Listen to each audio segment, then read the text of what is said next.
greatest field and track spectacle in the U.S. since the 1932 Olympics, as Russian and American track aces clash.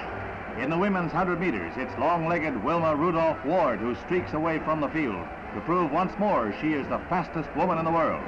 2 from each nation compete in every event, and it's a Russian who runs second.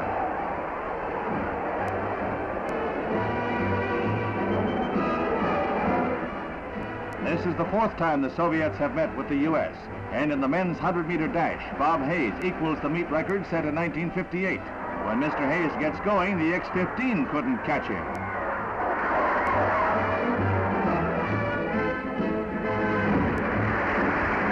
Ralph Boston runs up a record all his own as he beats the Russians for the 4th time with a leap of 26.9. As the U.S. rolls up a handy point lead, Hal Connolly contributes his bit as he sets a world mark in the hammer throw with 231 feet 10 inches. A mighty heave is that.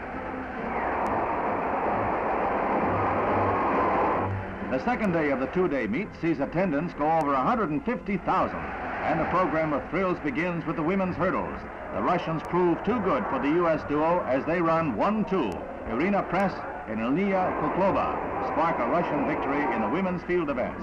But for the first time in 4 years, their margin of victory is narrow.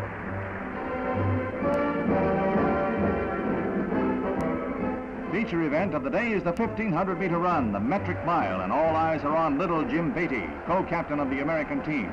He's leading in the last lap with victory closer at every step. When need be, the mighty mite has a reserve he seems to turn on at will.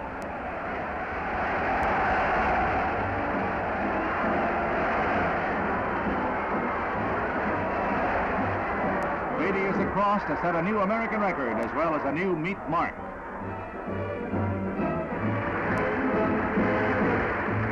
Climax of the meet comes in the high jump. With everyone else out, Russia's Valeri Brumel goes over 7-1, 7-3, and finally 7 feet 5 inches for a new world's record.